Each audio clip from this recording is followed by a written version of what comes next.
বিশ্বকবি রবীন্দ্রনাথ ঠাকুরের জন্ম জয়ন্তী উপলক্ষে বালুরঘাটের রাত্রি লজের সাংস্কৃতিক সন্ধ্যার আয়োজন করল শহরের সাংস্কৃতিক চর্চা কেন্দ্র কৃষ্টিকথন। সংগঠনের শিল্পীরা নাচ গান এবং আবৃত্তির মাধ্যমে কবিগুরুকে শ্রদ্ধা জানান।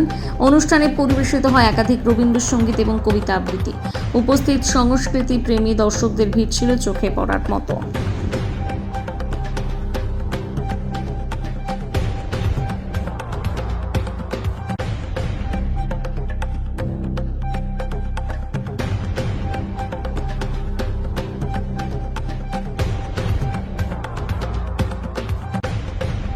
আজকে বলো।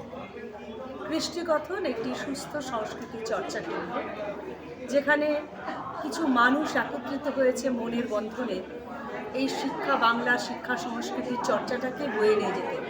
তো আমরা সেই উদ্দেশ্য নিয়ে প্রতি বছরই সারা বছরব্যাপী নানা রকম অনুষ্ঠানের মধ্য দিয়ে আমরা আমাদের দিনগুলো পালন করি, উৎসবের দিনগুলো পালন করি।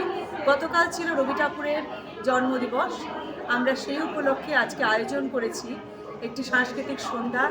এখানে বৈচিত্র্যময় অনুষ্ঠান রয়েছে, নাচ গান আবৃত্তি সব কিছুর সমন্বয়ে একটি বৈচিত্র্যময় অনুষ্ঠান। সবার আহ্বানে অনুষ্ঠান সার্থক হয়ে উঠুক এই বিশ্বাস আমরা রাখি। আপনার নাম, আপনি কি দায়িত্বে আছেন?